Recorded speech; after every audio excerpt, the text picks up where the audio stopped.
we want to get started, and I'm going to let Dr. LeBlanc introduce Steve, but I just want to say that this is, thank you for being here. It looks like we're up to about 61 people. That's really fantastic. We do this twice a quarter, so this is the second or excuse me, yeah, it's the first of 6 seminars. We're going to be having one in another month by James Bach. But again, thank you for being here. If you could, we're going to try to control the mute so that Steve's going to be in speaker view, so that you will be able to see him in that view. But it requires everybody to kind of have their things muted. But there will be opportunity to interact. So if Dr. LeBlanc could introduce Steve, that'd be awesome. Sure, sure. So it is definitely my pleasure to introduce Steve McConnell, who's CEO of Constructs Software and a distinguished graduate of our Master of Software Engineering program from back in the 1990s. I knew Steve by reputation before I came to CLU, and it's really been great to get to know him personally through some activities that Constructs has run over that time. And so Steve is widely known for his expertise in software engineering practices, particularly software estimation and measurement. He's the author of some very well-known practical books on software engineering, particularly Code Complete, Software Estimation, Demystifying the Black Art, and More Effective Agile. And so Steve is now going to be talking to us about his work with the Centers for Disease Control on their COVID-19 forecast ensemble model. So Steve, welcome. Thanks, Rich. So I'm trying to take a little bit of an unusual approach to the presentation today. That means that you're probably not going to be able to read the slides very well unless you go into speaker view. And if you're in gallery view in Zoom, then the slides are going to look really tiny. And I'm going to look even more tiny. But if you go into speaker view, that'll do it. And if not everyone knows this, but if you right click on me and then select pin, that'll help to keep my speaker view persistent, even if somebody else ends up making some noise. So I wanted to start just by acknowledging the context that the talk is in, and the different reactions that people have to this subject. And this is a pretty emotional subject. You know, we've had an incredible amount of disruption and loss due to this. I was having a conversation with my daughter a few weeks ago, who's 23 and is living at home during the pandemic. And I was showing her some of the work that I'd been doing and the graphs and charts that I'd been. So I was saying that my daughter's home for the pandemic. She's 23, and I was showing her some of the charts that I'd been working on. And she said, you know, I think I could be really interested in this kind of thing if it wasn't on this topic, because I can't just look at these numbers and see them as numbers. I see them as people, and I see them as people who are dying. And so I really can't look at it that way.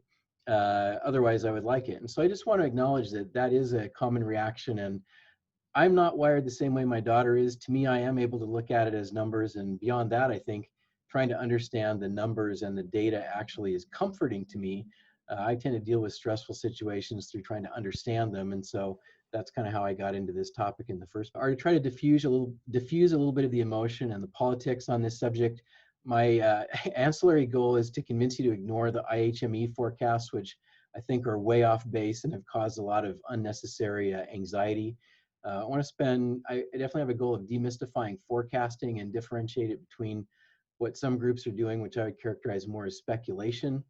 I want to dive into some COVID-19 data issues, just because those significantly affect how we go about doing the forecasting work and how accurate we're ever going to be able to be with that. And then go through some background on the CDC forecasting process, specifically talk about what's possible and not possible, and give you an idea of what the state of the art is. So why would we even bother to create forecasts? I want to differentiate between state forecasts and national forecasts. State forecasts can guide near-term activity planning and event planning. Even things like whether people decide to have a wedding at a particular time frame gets affected by that.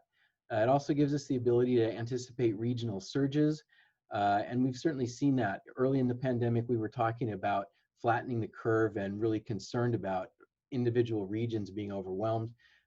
Short-term forecasting can help us identify what areas are going to need additional supplies or equipment or staff. And about as important, what areas can spare those supplies or equipment or staff to give to the areas that need them. If we are really taking a data-based approach to forecasting, it also gives us an ability to get some feedback on policy decisions, but we have to be careful that we're not just basically forecasting our assumptions forward, and then all we're doing is assuming the conclusions. And so there's a feedback loop that you can get with forecasting if you're actually paying attention primarily to the data. At the national level, I think our reasons are quite similar, but I think arguably the state forecasts are more important because they can guide local activity. At the national level, we still have some guidance for near-term activity and event planning in the 1 to 4 week horizon. We can still have some ability to have data-based feedback on policy decisions. I think the main thing is it provides important context for state-level decisions. So when we're looking at what the capacity of one state is and what the capacity of some other states might be to help them, well, the national picture matters. If nationally we're completely overwhelmed, then that implies some things about how much we're going to be able to aid any individual state. And then I think at the national level too, it can help us avoid panic. That is, if we really get clear about the data and what is happening and what's not happening, then we can have a measured response. Whereas I think some of the, I would say, reckless or irresponsible or unfounded forecasts, so-called forecasts, I think have been intended almost more to create panic than to allay it. So my personal role in COVID-19 forecasting, Rich gave me a very nice introduction. And so what's the guy who wrote Code Complete doing? Why is he doing COVID-19 forecasting? I think Rich hinted at it. For most of my career, I've been focused on understanding the data analytics of software development, and that includes quality, productivity, and estimation. In software development, we've got noisy data, bad data, lots of uncertainty. All those concepts apply to forecasting in COVID-19, so I've actually found it to be a pretty natural fit. Also, I have been interested in software estimation my entire career. My interest in estimation actually predates my interest in Code Complete. My estimation book came out quite a bit later, but my actual interest, the reason that I got interested in more formal approaches to software engineering in the first place actually flowed from estimation. So this is a long-standing interest in mine. What I've found, and it's kind of funny when authors quote themselves, but in my book, I make the point that experts tend to use simple estimation strategies, even when their level of expertise in the subject being estimated is high. And I think that's part of what we're seeing with COVID-19 forecasting, where we've got people who know an awful lot more about infectious diseases than I do, but who actually don't know anything about estimation or forecasting. And so, whereas they might have great subject matter expertise, the forecasts end up being pretty bad. And so what I bring to the party is not subject matter expertise as much as an ability to look at data and an ability to use it for forecasting purposes. So my role, basically, if you go to the CDC website and you look at this section on COVID-19 forecasts for deaths, and then you click down to the national forecasts and you look at this chart that is in the middle of the screen, the national forecast chart. You zoom in on that, there's a model in there called COVID Complete, and that's me. So that's the model that I'm contributing into the CDC forecast.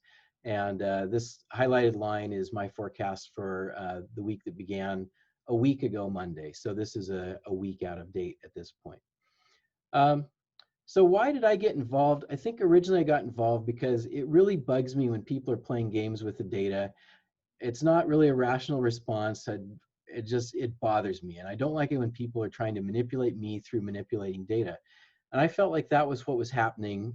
And especially on a topic as important as the pandemic, then that really bothered me. So one of the first things I noticed was way back at the end of April, we saw a presentation from our state that included this chart. And this presentation was given at the end of April.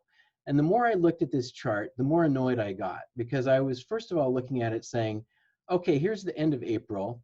Well, what's this big gap in the chart doing here? We've had 2 weeks. The data is readily available. As a private citizen, I can go look it up. And yet the state is presenting me data that's 2 weeks out of date. Why is it doing that? And I found that bothersome. A second thing that annoyed me about this chart was this green line or blue line is described as the expectation, or statistically the expected value. And so I'm looking at this chart saying, okay, that line is supposedly the expected value, but I've only got two of these actual points above the line. I counted them. I've got 38 points below the line. So what on earth do I have to do with an expected value line going through 38 points on the bottom and 2 points on the top? These are supposed to be equal numbers above and below the line. So what this looks like to me is somebody trying to basically spin the data and manipulate me through data that has been spun, and I don't like that. And then, of course, the actual forecast part of this is off here on the right.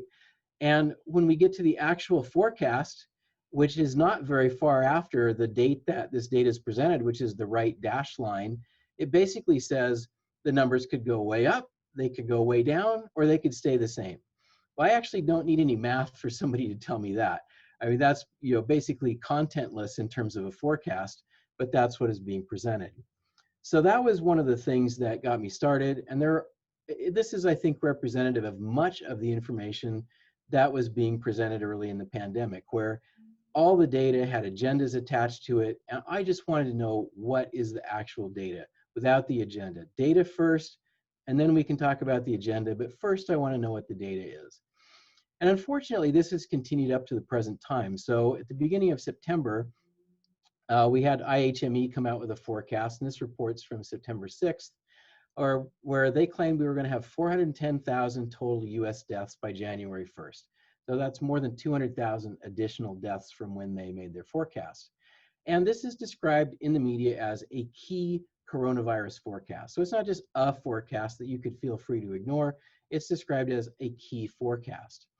And furthermore, this 410,000 forecast number is described as a most likely scenario. It's not the worst case, it's described as most likely. By the time this came out, I had been submitting forecasts to the CDC for a while, and I'd been creating forecasts on my own since May or April, and so I knew that this number was just not credible. For this number to actually come true, there's some crazy things that would have to happen. Number one, the death trend leading up to this had been declining 10% per week for a few weeks. So the first thing that would have to happen is the death trend would have to reverse and more than double. It would have to go to 225% of its recent number, which is a reversal of the trend in a big way. Number two, we'd actually need to incur more deaths in the next 4 months than we've had since the beginning of the pandemic.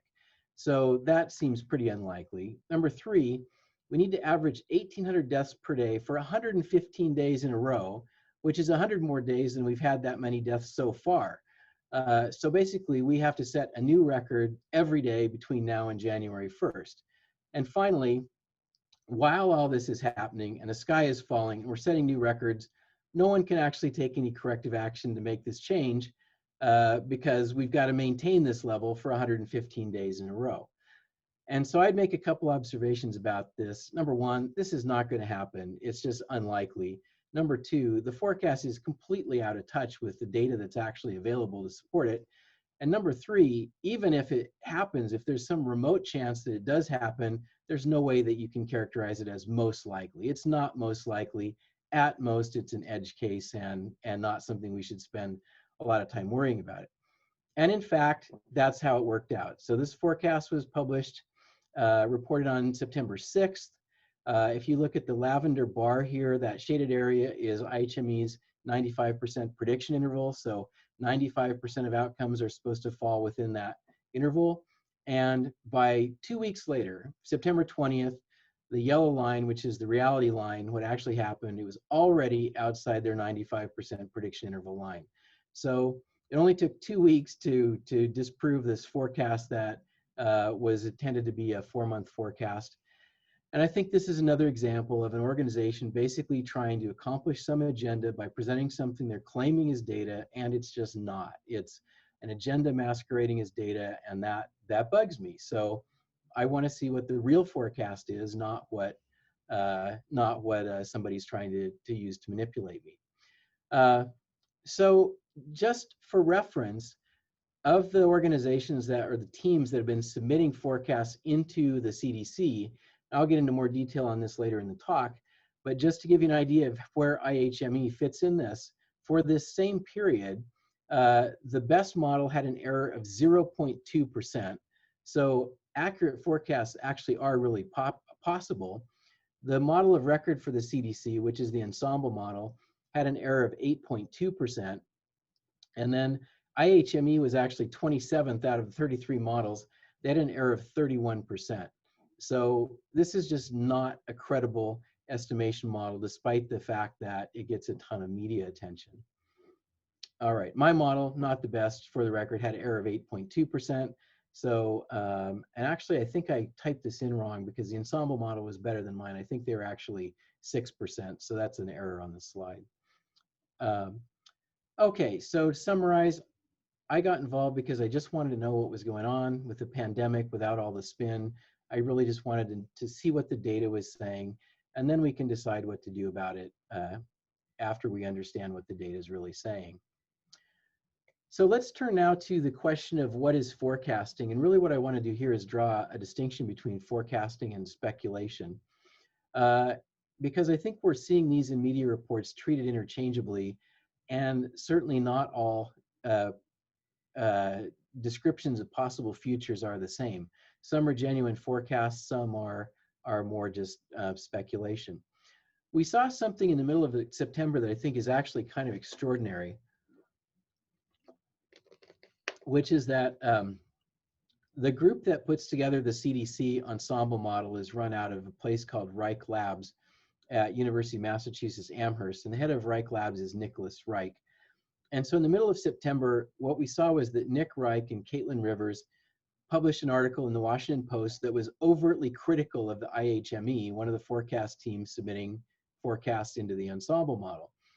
And I think it's kind of extraordinary that they would take that step of criticizing publicly, singling out and criticizing one of the teams, but that's what they did. And they made the point that what's really possible with forecasting is with data we can project 1 to 4 weeks out. We can come up with really accurate national forecasts. We can come up with pretty accurate forecasts at the state level, especially for the states where there's more coronavirus activity. But anything further than further out than that is really just speculation. And IHME is forecasting 20 weeks out at this point. And so the whole corridor between anything over 4 weeks and 20 weeks, I would characterize as speculation, even if it's dressed up with graphs and numbers, which it typically is. So to put a fine point on it, when we're forecasting, we know what the inputs are. Those are data. And then we calculate the outputs based on known relationships between the inputs and factors that would contribute to the outputs. On the other hand, if we're speculating, the inputs are guesses, and then the outputs are guesses piled on top of other guesses. And to give you specifics about what I mean, if we're talking about knowns, which is forecasting, we can know the number of people who have already tested positive for the virus, for example. We can know an approximate relation between positive tests and cases. We can know the approximate fatality rates by age and comorbidity status. And we can have a timeline for how the virus progresses in individuals. These are all things that we didn't know back in January, but we do know now. If we're speculating, we're really taking advantage of unknowns or trading in unknowns. We might be speculating about what specific policies we think states might implement or might relax in the future. We speculate about the dates on which those policies will be implemented or relaxed. We speculate about the degree of compliance with those policies. We speculate about when the vaccine will be available, how effective it will be when it's available, whether it will work by reducing the severity of symptoms or reducing contagion. And so you just pile speculation on top of speculation. And it's not a big surprise that when organizations do that, that the forecasts that come out of those speculations get diverge from reality very, very quickly. So the basis of forecasting then really is what we know. And I think this might be counterintuitive to people because you think about forecasting as being things we don't know, but really what we're trying to do is take what we know and extend it into the future as far as we can to the point where we go beyond what we actually know and are just speculating about things we don't know. And I think the reality is we know a lot more now than we did back in January. And I'm going to go into some detail on each of these points. We know that fatality is highly age related. Half the deaths have been for people age 80 and over. We know that it's highly comorbidity related. 90% of the fatalities have involved at least one comorbidity.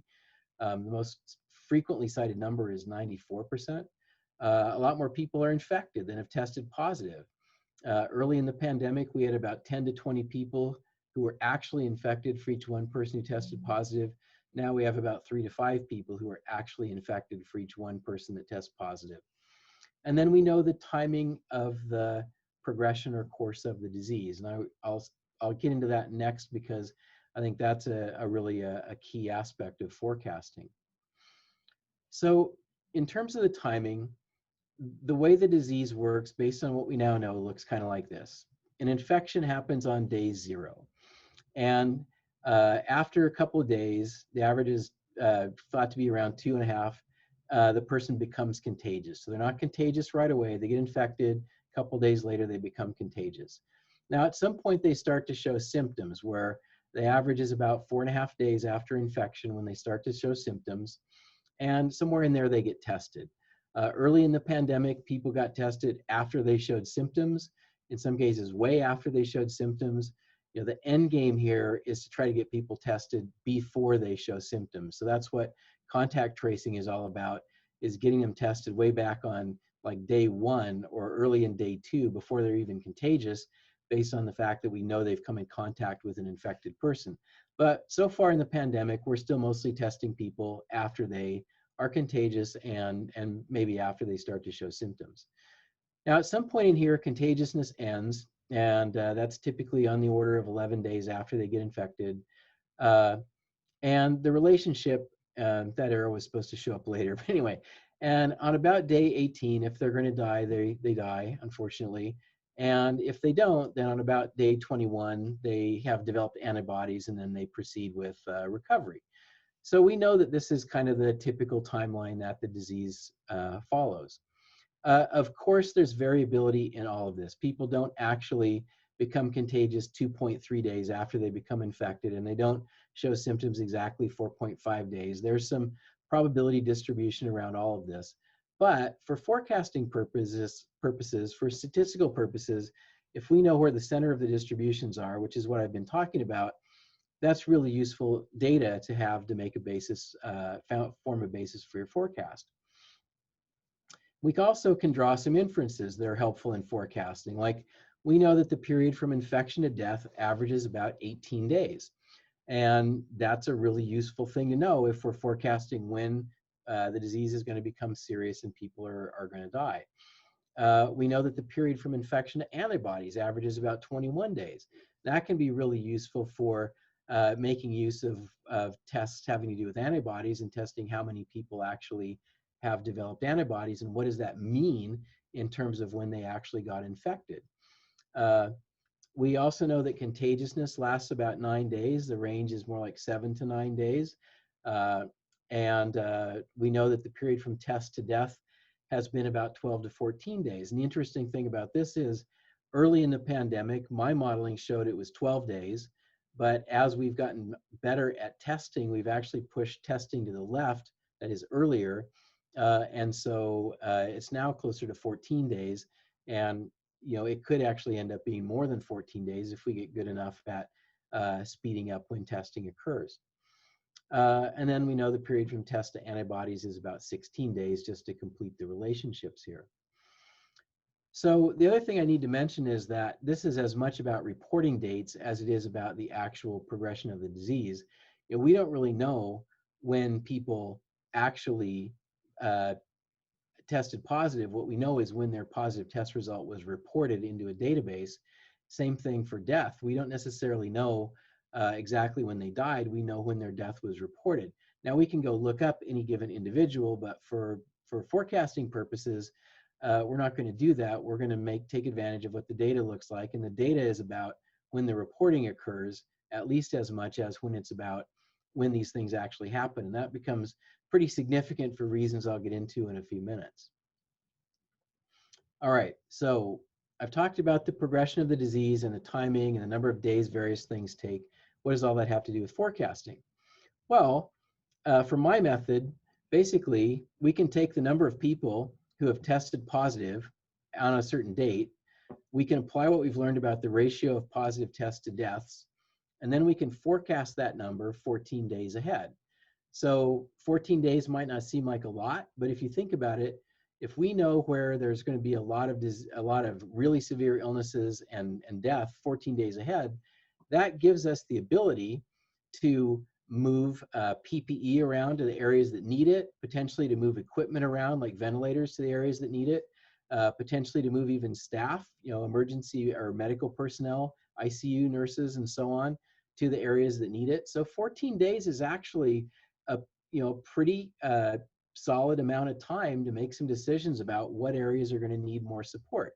Now, fortunately, so far in the pandemic, we actually, despite early concerns, haven't had individual regions that have been overwhelmed enough that they've really needed that. But, if the worst happened, it would be super useful to be able to do that and to do it with some confidence, and we actually can do that. So the nice thing about this is we can do it with terrific accuracy at the national level, as you'll see a bit later, and fair accuracy at the state level.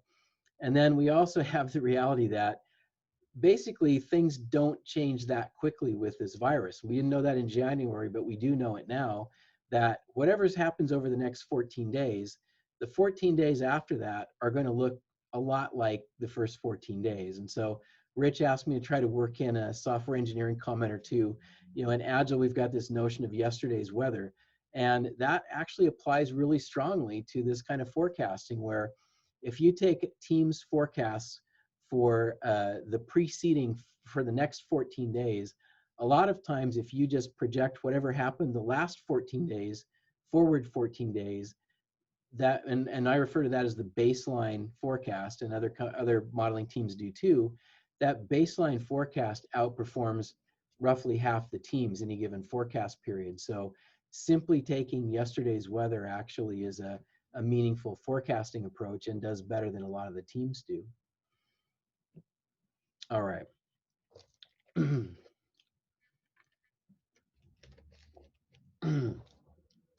So forecasting begins with data. So I need to spend a little bit of time just talking about what is the condition of the data that we have available to support COVID-19 forecasting.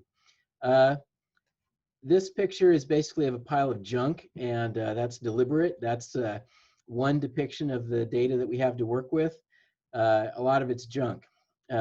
This picture is of a facade that looks like one thing from one angle, but there's really, what's behind it is not what you think is behind it, and that really is another fair depiction of a lot of the COVID-19 data. A lot of it is really, really rough, and a lot of it doesn't mean what you think it means at first glance. You really have to look at it for a while to understand what it means. So I want to start by just talking about some general issues with cumulative data. And these are the kinds of charts that we typically see in news reports. For some reason, news reports tend to emphasize cumulative totals, and they just want to say, oh, we've got 8 million people who have, well, they never express it this precisely. So what they say is, we have 8 million cases of coronavirus. It's not really true. By my modeling, we have more like 40 million cases. What we have is 8 million positive tests.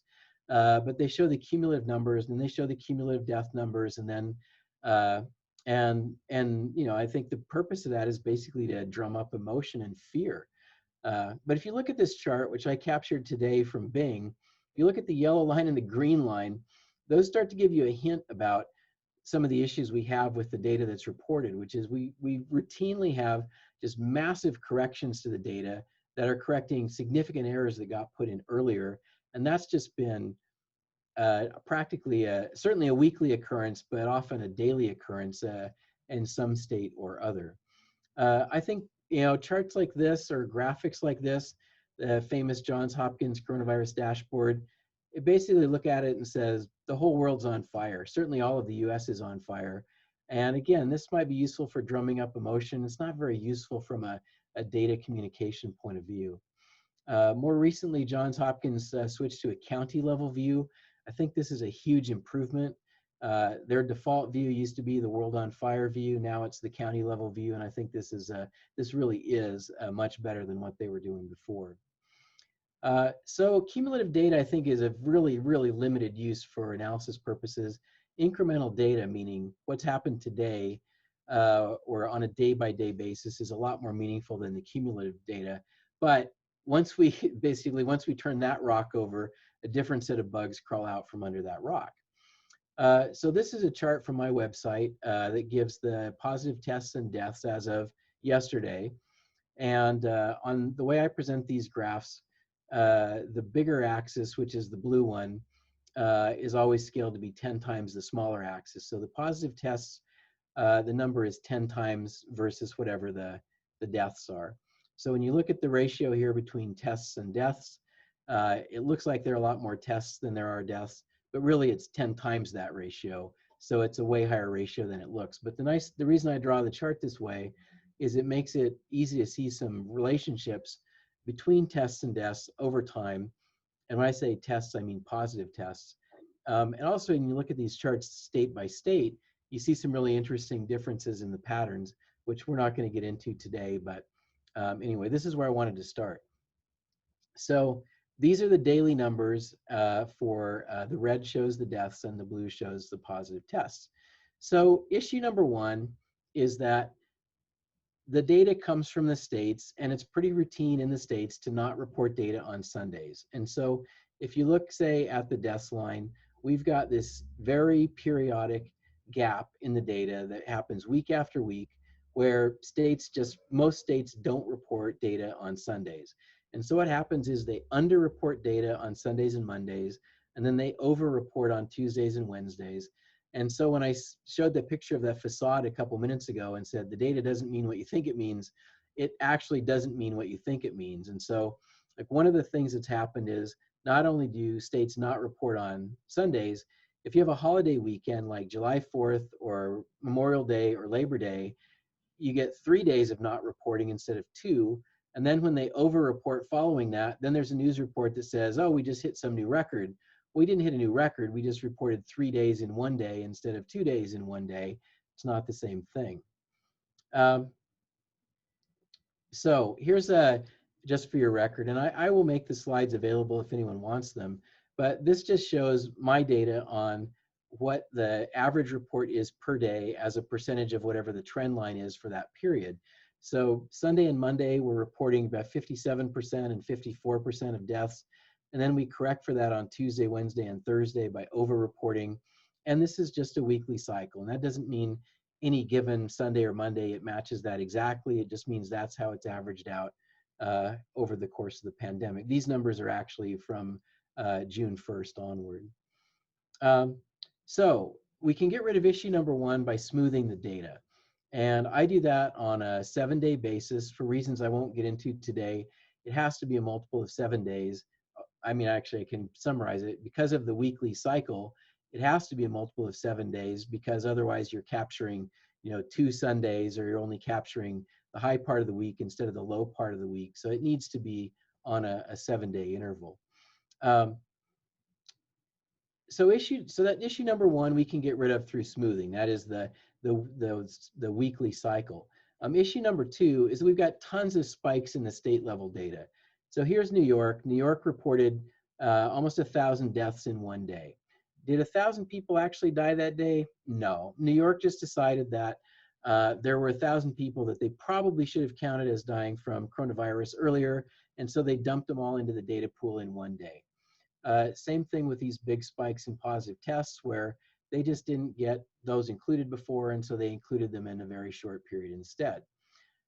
This is not uncommon. I would say it's more common in the state level data than not to have these big spikes. Washington State, we have smaller numbers than New York, obviously, but back in April, we added almost 75 deaths to the pool on 1 day.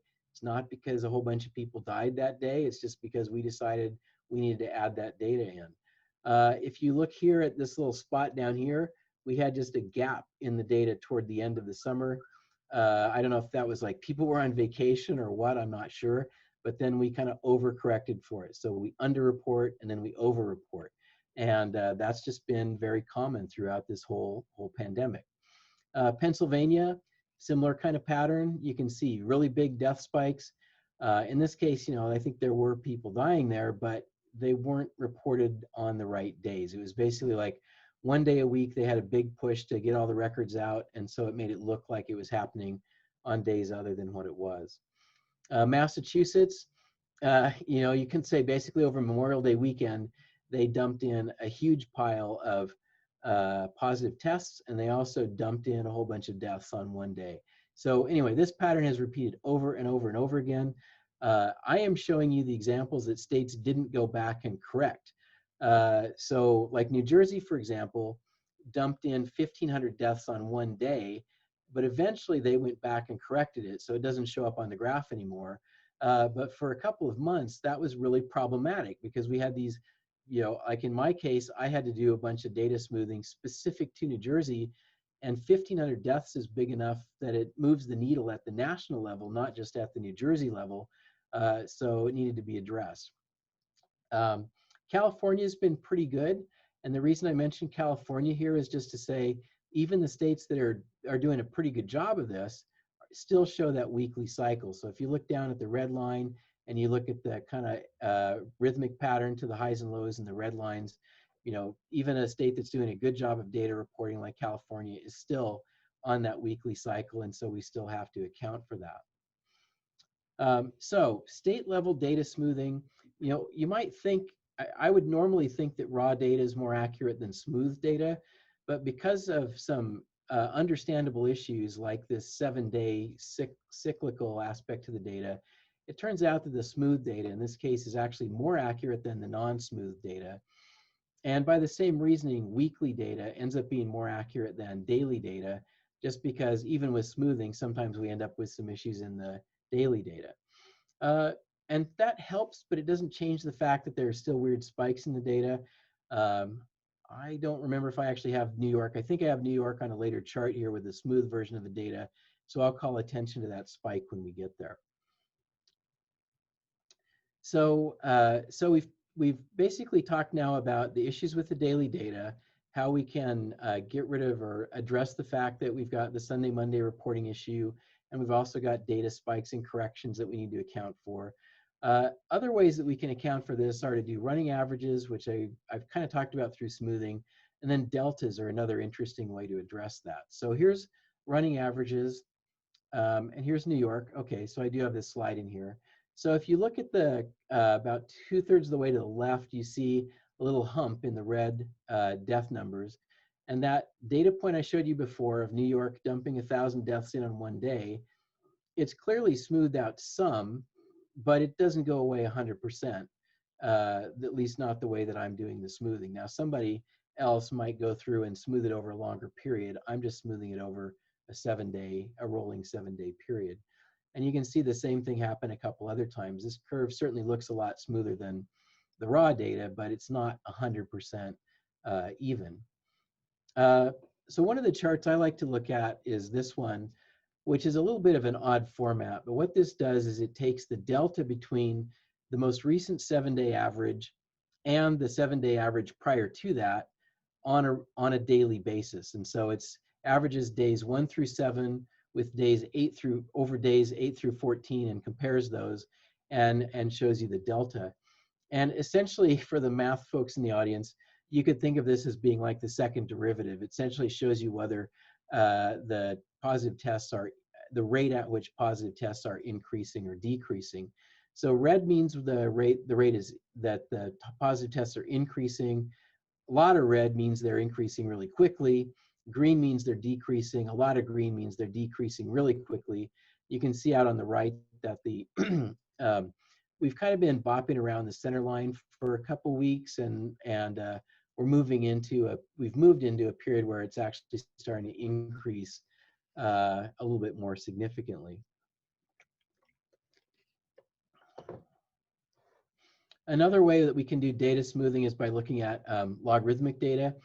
I don't put a lot of weight on this chart, but I do think it gives an interesting and somewhat different view. Most of the data we look at uses time on the x-axis, and this doesn't use time per se. What this does is it plots total deaths on the x-axis and the incremental deaths per week on the y-axis. And so basically, what we would like to see is a chart that goes up and then goes straight down and only goes down. And that would be a chart that would say that we're decreasing the number of new deaths per week. But what we see here for our US trajectory of deaths per week is we started to go down, and then we went up, and then we went down. But really what we're doing is we're just kind of mucking around in at the level that we're at. So we've kind of stabilized at a not very good level. The positive tests log chart shows kind of the same thing, except it shows a little bit more clearly that we went up pretty fast, then we came down, then we went up more, and then we came down, and now we're starting to go back up again. So, so that's the pattern we're dealing with. I'll say a little bit more in a little bit, though, about what it means that positive tests are going up, and it may not mean what you think it means. All right. So we've talked a little bit about data quality. We've talked a little bit about timing. I want to talk now about some specific data relationships that have to do with timing, and particularly calculating what's called case fatality ratio and infection fatality ratio. To get some terminology clear here, case refers to someone who's been diagnosed as positive. So they actually have a test or a doctor or somebody who said they're positive. Infected is somebody who gets infected whether they have a positive test or not. And the case fatality ratio is therefore the number of people where we actually know they're infected, they have a case, divided by the number of total tests. And I'll define these other terms as we go. So if we look at infection fatality ratio versus case fatality ratio, what I call the naive CFR is basically the people who are tested on this diagram at the test point, and then they die on the death point. So that's the fatality ratio of people who are tested. The infection fatality rate is based on the same people who died, but based on the number of people who actually got infected. And so that's a bigger number and one that's a little bit less readily available. So basically, IFR is useful for assessing risk. It's a lot lower than the quoted case fatality ratio. It's useful for assessing risk to the population overall and to individual groups. CFR turns out to be useful for forecasting purposes if you get all your facts straight, which is not really a given. And I would also say that the calculations in media reports are usually presented incorrectly in ways that undermine people's understanding of the data. So let's take a look at what corrections we need to make to get all that lined up. One is that we need to line up the time periods correctly for what I call naive CFR, or case fatality ratio. And the basic issue here is that the people who are infected on a particular day do not also die on the same day. But the reports tend to basically take whatever the number of positive tests is today and whatever the number of deaths is today and divide the one by the other and treat that as though it's a meaningful number. And it's not. It's a complete junk number, which is why I call it junk CFR. You're basically mixing apples and oranges when you divide today's deaths by today's positive tests. So basically, on average, people are going to die about 14 days after the positive test. And so what we really need to do is we shouldn't be dividing these two numbers together. We should be dividing the one number, the death number today, by the positive test number from 14 days ago. Now, the interesting thing about this is it's not such a big deal now because cumulatively we've accumulated a very large number of both tests and deaths. So the error is not as high now as it was early on. But early on, if this had been reported correctly, it would have actually meant a much higher CFR was reported than was actually reported at the time. And that would have actually been more correct than what was reported. But I think people were already kind of skeptical that it could possibly be as high as it was. And they had a right to be skeptical, but messing up how you calculate CFR is not the right way to fix that. So data correction number 2 is how we fix that, which is we recognize that tests and cases are not the same thing. And we recognize that the relationship between positive tests and cases has changed over time. So if you look at this diagram, And I'll call your attention to the fact that the total test, which is the gray area, the axis is 10 times as high as the positive test, which is the blue area. Look at the ratio between the blue area and the gray area then versus now. If we go back to the April timeframe, the ratio of total test to positive test is about 5 to 1. If we go to the present day, the ratio of total test to positive test is about 20 to 1. And why this matters is that this has implications for how many people are actually getting infected. And when we only talk about tests and we don't try to translate that into infections, we're really just kidding ourselves about what the status of the pandemic really is. So this is my estimate of positive tests versus estimated cases over time. And you can see that by my estimates or analysis, we hit our peak of cases, not positive tests, but cases way back in April, all right? And if you look at the darker blue line, which is the positive tests, those have been increasing. But if you look at the lighter blue area, those have actually been decreasing, at least over the long haul. And so if we compare the two diagrams and we look at it, we say, well, what's going on with the pandemic? Is it getting worse or better? If we look at the positive tests only and deaths, it looks like we're peaking back in July if we're looking at positive tests, whereas it looks like we peaked back in April if we look at my analysis of estimated cases. And similarly, what that says is that if we're looking at positive tests, we're at about 65% of the peak now, whereas if we're looking at estimated cases, we're down to about 40% of the peak. And if you put a trend line on that, the one view tells you the pandemic is increasing, the other view tells you the pandemic is decreasing. Well, is there any way we could possibly reconcile this? And the answer is yes. We look at the deaths, and guess what? The death pattern says the pandemic is decreasing, and at pretty much exactly the same rate that my estimates for actual infections would predict. But what that really says is positive tests on their own are not a super useful number to look at. They don't mean the same thing now that they meant 6 months ago. All right, so to calculate a meaningful CFR, we got to get our time periods for tests and deaths lined up correctly. We got to get clear about the idea that tests and infections are not the same thing, and then we can calculate a correct number for infections. The last thing I'll speak about only briefly is we'd also like to maybe account for age. If we know that the coronavirus attacks older people much more strongly than younger people. This chart shows the median age per state.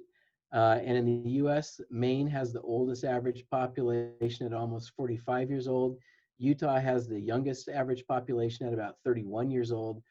And this matters in part because some of the early reports were coming out of places like Italy, where Italy's average age is actually higher than any state in the US. And that actually matters a lot in terms of how deadly the virus is. Spain's average, which was also a big deal early in the pandemic, is higher than all but a couple of US states. Average age in the US is 38.2, so significantly lower than some of these really high profile, kind of disastrous early countries. I'm just putting this chart in here. You can come back and look at it if you want to look at the materials, but basically this gives you a graphical view of just what a big deal age is and what a big deal comorbidities are. At lower ages, the risk's really not that high, but at higher ages, it becomes a really, really significant issue. And there's a reference here for people who want to follow up for more information on this. All right, so to summarize what we've covered, the tools we can use for forecasting are corrections to raw data reporting, corrections to the timeline, understanding what we need to estimate infections rather than deaths, and then potentially adjusting for key factor of age. And with all that as prologue, now let's turn to the CDC and what they're doing for COVID-19 forecasting. So basically, the CDC work is overseen by a team at the University of Massachusetts Amherst, and the specific organization is called Reich Labs, which is based in their Department of Biostatistics and Epidemiology. Modeling groups, including me, submit forecasts to the CDC, and forecasts that meet certain criteria get combined into the model of record for the CDC, which is the Ensemble model. to try to meet Rich's desire to say something that sounds kind of software-ish in this talk, the forecasts are submitted via GitHub. And it's all public data. You can go in and look at any data you want, any forecasts you want, including mine. The forecasts are submitted in CSV files with specific formatting requirements. And to participate fully, this requires generating about 10,000 forecast records per week per team to participate in this process. So that's what I'm doing. Numerous types of forecasts get submitted on a weekly basis. Every week you submit a point forecast, which is the most likely number, and then you submit prediction interval forecasts. These are commonly known as 95% confidence ranges. That terminology is actually not quite correct. They're really prediction intervals, not confidence ranges. But when you read things in the press about confidence ranges, that's really what they're talking about. Some teams submit a forecast for cases, and by that they mean positive tests. I'm not doing that. Other teams submit forecasts for deaths, and that's what I've been doing. You submit forecasts for 50 states plus DC, and some teams also submit forecasts for the territories like Guam and US Virgin Islands and so on, and also for US national activity. And then the time periods, we submit forecasts 1 week out, 2 weeks out, 3 weeks out, and 4 weeks out. The forecast teams, about half of the teams, or maybe a little more, are associated with universities. These are some pretty prestigious, high-profile universities. You know, we've got teams from Carnegie Mellon, Columbia, Harvard, Johns Hopkins, London School of Hygiene and Tropical Medicine, MIT, Notre Dame, RPI, and I left out Georgia Tech just so Rich would give me a hard time about it. But the UW and IHME is at the University of Washington. So you would think, given the prestige of some of these universities, that they would be doing really accurate forecasts, and a lot of them are not. A lot of them are actually quite bad. And we have research labs like Los Alamos National Labs, COVID-19 Simulator Consortium, which is Mass Gen Hospital, Harvard, Georgia Tech, and Boston Medical Center. And then actually a lot of the best forecasts are coming from individuals and firms, most of which are essentially unknown outside of this context. Anyway, you can look those up if you're so inclined. Interestingly enough, there's a weekly forecast call Tuesdays at noon to review the week's forecast. I've participated in software engineering standards committees, and when you do that kind of work, one of the things you learn is that, you know, it's all people. And so when you get into these meetings, you're expecting there to be something that's, you know, markedly different than your prior experience, and it really isn't. You know, there are people who really care about this stuff. They're smart, but, you know, they're still human beings, and that comes through pretty strongly sometimes and can be surprising. In this case, I found the university teams can be quite academic, meaning their objective is not actually, in many cases, to accurately forecast the pandemic. Their objective is learn something about machine learning or artificial intelligence, and creating accurate forecasts is actually distant second consideration as far as I can tell. The result is that some really well-known and highly respected institutions are submitting really, really bad forecasts. Groups are using a lot of different methods. Carnegie Mellon is using a massive data set with 500 million records. Notre Dame is using mobility data from cell phone records. There are teams using machine learning and AI and more kind of basic statistics. I think one of the interesting things is a lot of the organizations are using pre-existing infectious diseases models like influenza modeling models. And those actually, I think, have been as much of a liability as an asset, because they've basically had to back out the assumptions that they have learned over time don't actually work. And so I think in some ways it's been an advantage to start from nothing rather than to start with an influenza prediction model that doesn't actually work the way that you think it does. All these model descriptions are also available from the CDC website. Well, they're all available on GitHub, but you can link to a lot of them from CDC website, and the links there on the slide. So I like this book by J. Scott Armstrong, Principles of Forecasting, and he makes the comment that one of the most enduring and useful conclusions from research on forecasting is that simple methods are generally as accurate as complex methods. And I have made that point in software estimation and found it to be true, and I think it's equally true for where we are, in, at least right now, in modeling the pandemic. So let's take a look at what's possible with forecasting nationally. And this is, we're getting toward the end of the presentation, so I have a few comments on this and then we'll wrap up. So for the week that just concluded, the CDC forecast week runs Sunday through Saturday. And so for the week that concluded on the most recent Saturday, in terms of national death forecast, the best model was off by 1%. The Ensemble model was off by 5%. I was actually off by more than usual. Mine was off by 9%, but we had more than half the models for the week that just ended that were within 10%. So I would consider that to be pretty darn good, actually. For the 2-week period that just ended on Saturday, the best model was off by, it rounded to 0%. The Ensemble model, the model of record, was off by 2%. So that's pretty darn good. And again, we had over half the models that were off by less than 10%. I will call your attention in the preceding slide to IHME, which is actually not on that slide, I think. So here's IHME over here, about 3/4 of the way to the right. They were off by 18%. For the 3-week period that ended on Saturday, the best model was off by 2%. Ensemble model was off by 9%. This was actually kind of a tough period for some reason, and we only had about 1/3 of the teams that were within 10% for this period. My model missed by 15%. And then for the 4-week period that ended on Saturday, it turned out that my model was actually the best. I missed by 2 out of 20,000. I was off by 2. IHME was off by 6,060, so they were off by a bit more than I was. The Ensemble model was off by 4%, and we had about half the teams within 10%. So in terms of where the state of the art is, at the national forecast level, up to the 4-week period, we have lots of teams that are regularly getting within 10% on their 1 to 4 week forecasts. And most weeks we have teams that are off by like 1 or 2%. So national forecasting is something that at this point we can actually do pretty well.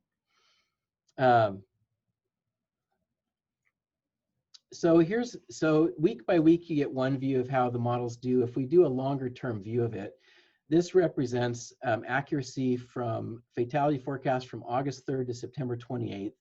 The number of forecasts is shown in the gray numbers on the top of each team. And you can see the best team is actually the Ensemble model. Their average for 30 forecasts has been average error of 4%.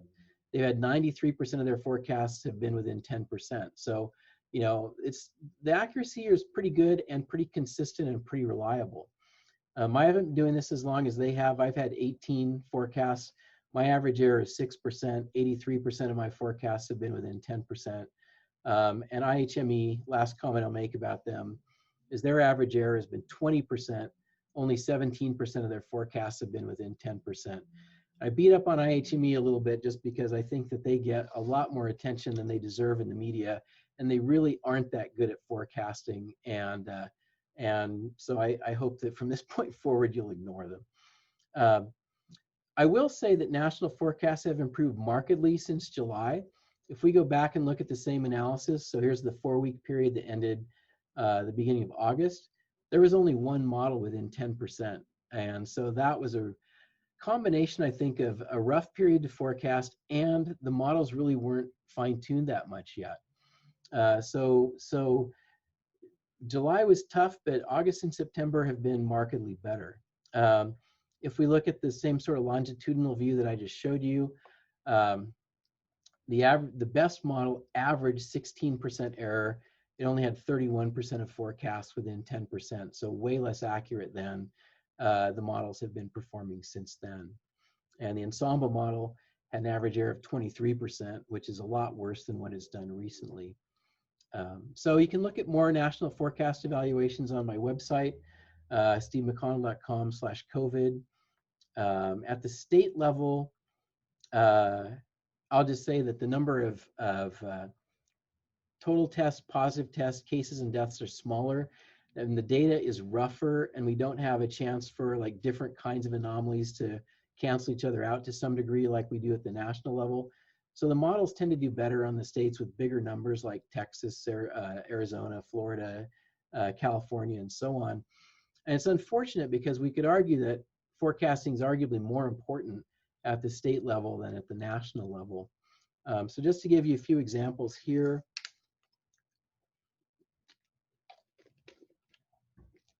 Texas, for the 2-week period that ended Saturday, the Ensemble model was off by 3%.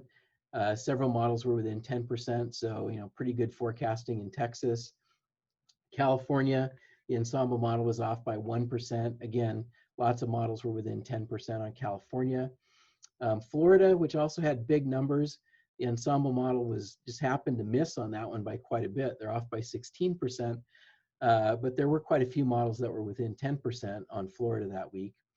But once we get out of the bigger states, it's a lot less reliable. So like on Delaware, for the 2-week period that ended Saturday, the Ensemble model was off by 100%. Missouri, Ensemble model was off by almost 100%.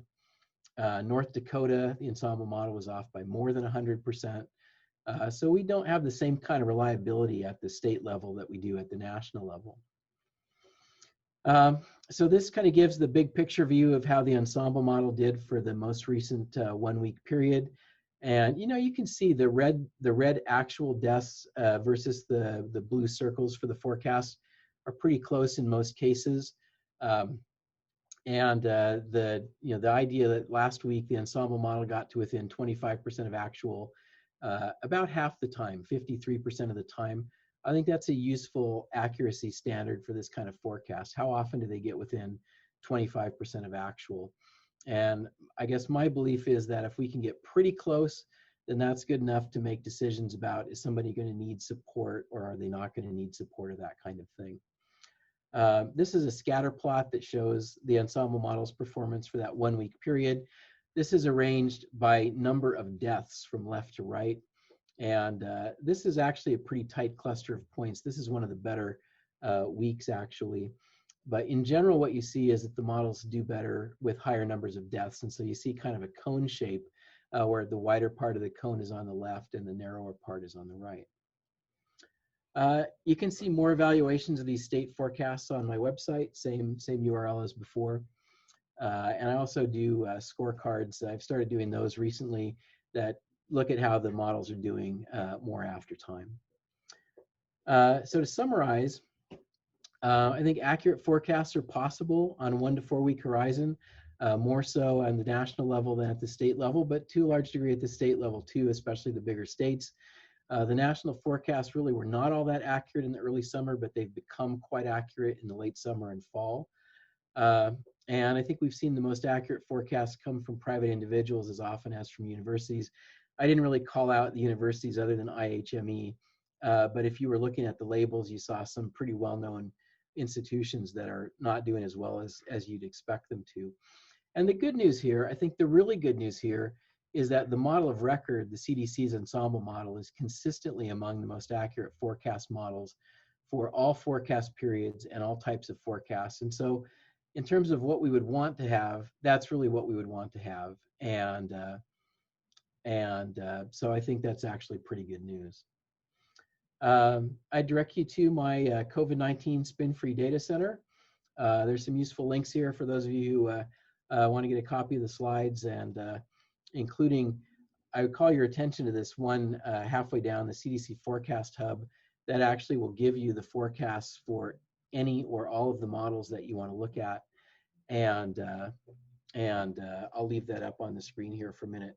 And I apologize, but if we could take like a 2-minute break before we begin questions, I would appreciate that. So is that okay? Yeah, that's okay. While Steve is taking a break, I think what would be best, and Steve, if you're okay with this, is just to take the chat questions and answer them sequentially. Sure. So if you guys could start lining up some questions that you might have on the presentation, Steve will do his best to answer them. There's a number of questions that students and faculty have listed. If you could just, I think the first one is by Mikhail. So if you just kind of scroll up and then they continue downward. Okay, sure.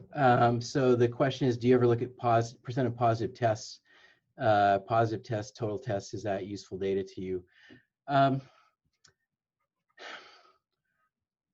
I think it was mostly useful from about late April through maybe the end of June.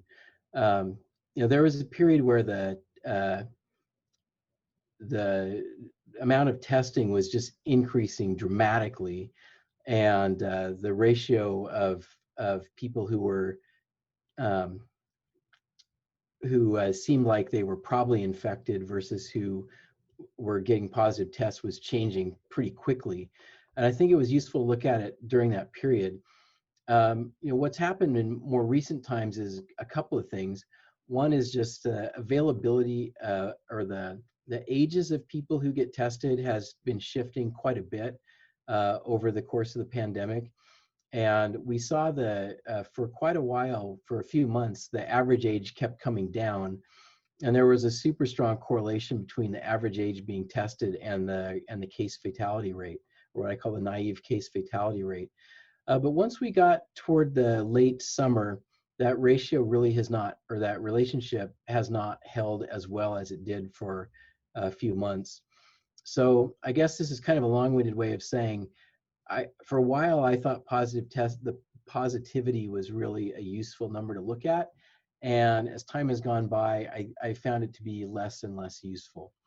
I think, among other things, we're seeing more instances now, like for anybody who follows politics, you've heard all these reports about various groups of people being tested on a daily basis.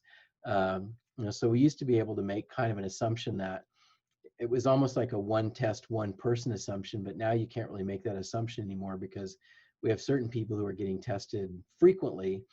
And so dynamics like that are really shifting how we interpret those numbers of tests.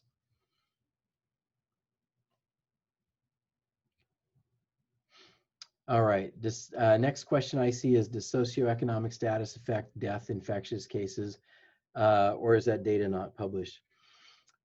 In my view, not everyone agrees with this, but in my view, most of these other factors are actually proxies for age. And so, a person certainly could make an inference that seems kind of reasonable, that maybe someone at a higher socioeconomic status would have access to better quality medical care or something like that.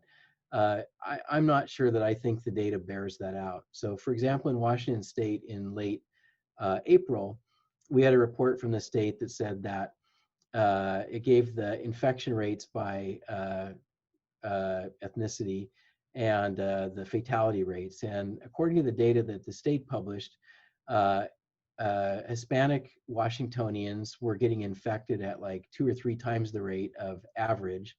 Caucasian Washingtonians were getting infected at slightly less than average. But the interesting thing was that Caucasians were dying from coronavirus at a higher rate than average, and Hispanics were dying at a much lower rate than average. So even though Hispanics had like 4 times the percentage of the population that was infected, they had less than half of the fatality rate. Well, the interesting thing is the average age in Washington State is 38. The average age for Hispanics in Washington State is 24. And so what we're really seeing is that the Hispanic is really, in that data, a proxy for age. And I think the socioeconomic status, so I don't think the socioeconomic status in terms of the death data probably works the way people think it does. I think it's just more of a proxy for age. Now, does it have some effect on infections? I would differentiate this comment. Some of my comments are based on data. Some of my other comments are really just more based on, as somebody who spent a lot of time looking at the data, what would my guess be? So this falls into that category. My guess would be that if someone is in a service job where they just don't have the option to work from home and they're required to have more contact with other human beings, then yeah, it kind of makes sense that they would be at higher risk for getting infected. So that all stands to reason, but I think I'm kind of speculating along with everybody else on that one. All right, so question from Rich: what is the set of forecasts included in the Ensemble model and why? So the interesting thing about the Ensemble model is that any team that meets essentially the data validity requirements, which are all internal consistency requirements, their model will be included in the Ensemble model on an equal weighted basis. So we can have just crazy forecast models that are really out to lunch that get included on the Ensemble model in the same weighting that a team that has had a really consistent, accurate track record. So at this point, maybe I will go back and call up an example for us to look at. So let's see here. So if we look at this particular chart, so this gives the fatality forecast for the 4-week period ending August 1st. Okay, so that's actually, I wanted to go back further than that. That's not a good period because so many. This is the one I really wanted to look at for the 4-week period ending October 3rd. So, to pick on a few organizations here now, if we go out to the right side of this graph, we've got LANL, which is Los Alamos National Labs. Their forecasts, they contribute forecasts every period, and they're always off by a lot. And this is an organization that you would think would be doing a really, really good job, but they just aren't. Same thing for Johns Hopkins. This one, JHU-APL, is Johns Hopkins. They're also usually off by a lot, and they're always high. And so we have a track record with them. They've been doing the same thing for a long time, but they still get included. Both these groups get included in the Ensemble model. So, in contrast, if you go to the left side of the diagram, we've got Oliver Wyman is the first one I think is really pretty consistently good. GT Deep COVID, so that's Georgia Tech. They were not very good in July, but the last couple months, they've actually been pretty darn consistent. JCB, which is an individual, John Barant, he's done pretty consistently well. UCLA has done pretty consistently well. So there are a handful of teams that actually are pretty reliable. And I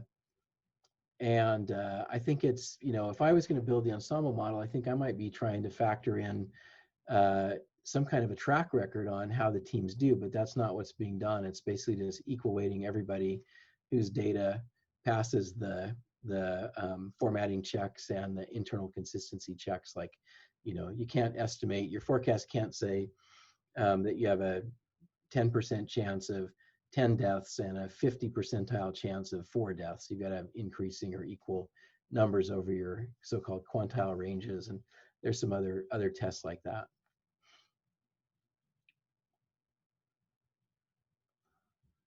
All right, Ezra asks, what sort of tools do you use to do your work? I believe that I probably have the lowest technology stack of anyone contributing a forecast. My technology stack is Excel, VBA, OneDrive, and WordPress. So that's it. Is interesting. Grady Booch and I had an exchange on Twitter a couple days ago where he was making some comment about, it wasn't a coronavirus topic, but it was somebody who had done something in Excel and talking about essentially just kind of dissing Excel as a data analysis tool. But, there was a software engineering study done, I don't know, in the early 70s, I think, where they were comparing, the purpose of the study was to compare productivity of programmers working in assembly language versus programmers working in a 3rd generation language. I don't recall if it was COBOL or Fortran, but it was something of that ilk. And what they found was that given an initial specification, the assembly language programmers could complete the functionality about as quickly as the 3rd generation language programmers. But what they also found was that once the specification started changing, the 3GL programmers were able to adapt to the changes and keep working, whereas the assembly language programmers at that point just kind of fell apart because they weren't able to keep up with the changes. And I kind of feel the same way about Excel for this purpose. It's like if I had been trying to custom code all the data analysis and data retrieval stuff, I don't think I ever would have gotten to first base on the work that I've been doing. Whereas with Excel, you've got this amazing data analysis capability where you don't have to write any code at all. And if you happen to be able to be somewhat familiar with VBA, you can make up for any deficiencies that, any functions that Excel doesn't have. And so for me, I think Excel has been a great tool for being able to move quickly. And at the same time, I can supplement as much as I want to with actual programming. So anyway, pretty low tech technology stack, but it kind of goes back to the point too that I think the tools matter some, but how you use the tools is what really matters. And I think just being aware what's the design envelope of each tool. When do you need to consciously say, okay, I'm going to quit trying to do something that this tool is not really intended to do and do it some other way. At this point in my career, I'm pretty finely tuned to where those edges are. And so I would say I've wasted practically no time trying to get the tools to do something they weren't designed to do. I'm using each tool for what it was designed to do. All right, so David says, I thought you said positive tests were the same as cases. Well, what I meant to say was that the media tends to treat positive tests as if they were cases. And you see all these reports about, oh, we have 8 million cases of COVID-19. No, we have 8 million positive tests. We probably have more like 40 million cases of COVID-19. So that's really the difference, I think. Early in the pandemic, well, it wasn't really just early, it was like at least through the beginning of the summer, there was a lot of difficulty just getting tested. Tests were in short supply. Even people who were in risk categories were told not to come in for testing unless it was super serious.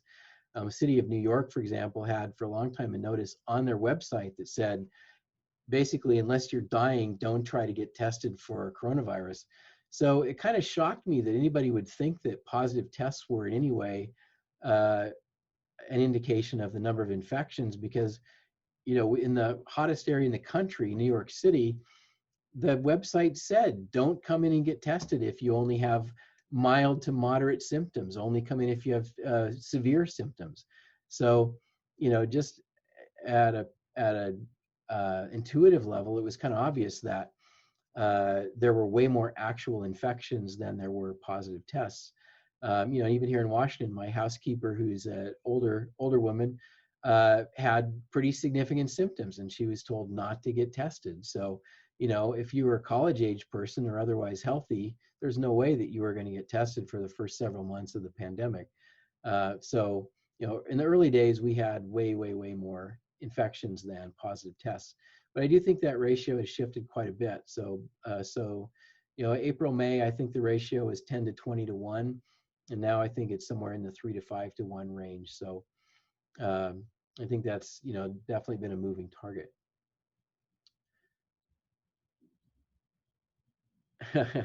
Yeah, so Rashanik asks, given all we've learned from this pandemic, what do you recommend the federal government and states should do so that we have better data collection processes in the future?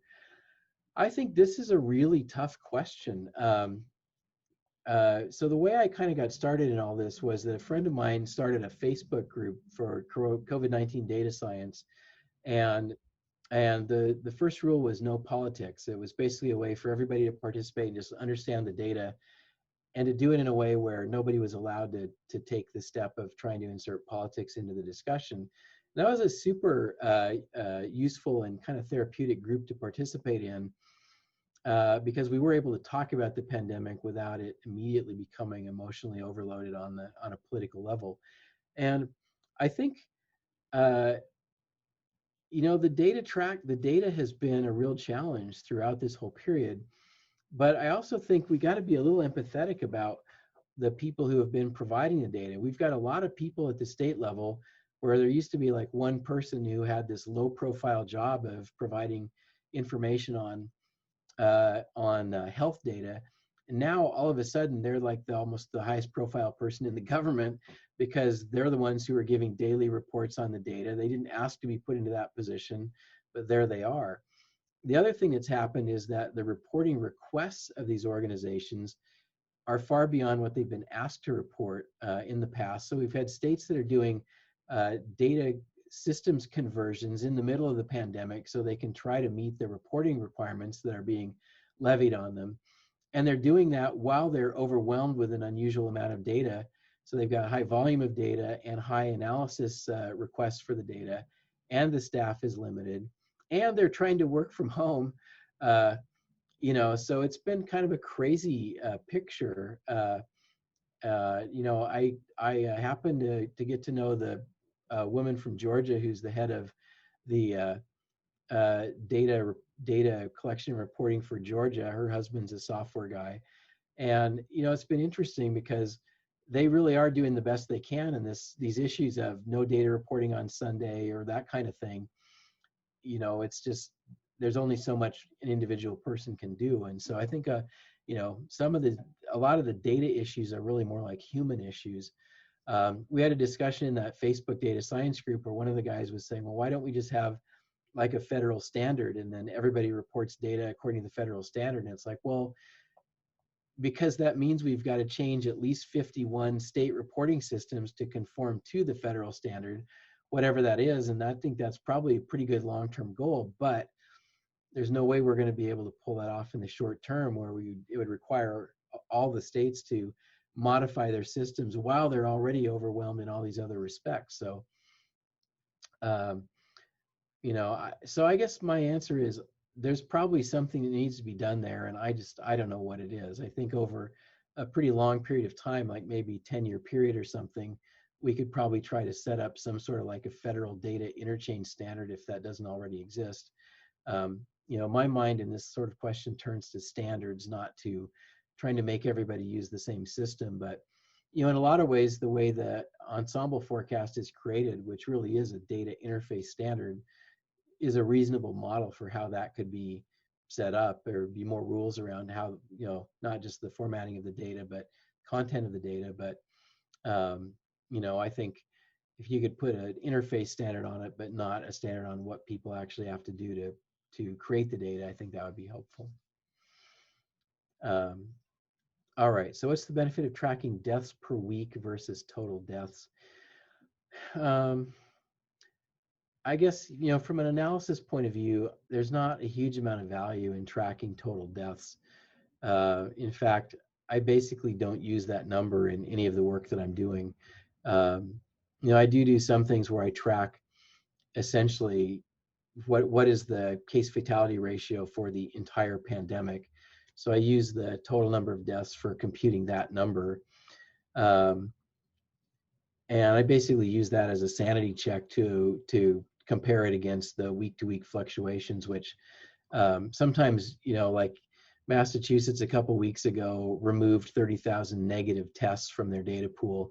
And that just did all kinds of screwy things to the data because, you know, it inverted a bunch of ratios. You know, you basically introduced divide by zero errors or gave negative numbers of, you know, a negative case fatality ratio and stuff like that. So I use the entire course of the pandemic, the cumulative deaths or total deaths, essentially as for sanity checks on things like that. But beyond that, I don't find it very, very useful.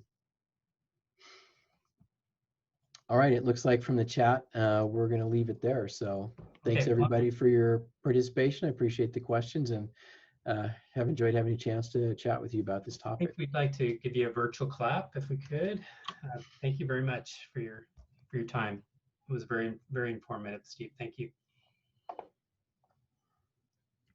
All right, this concludes our meeting and we'll see you at the next seminar. Thank you very much.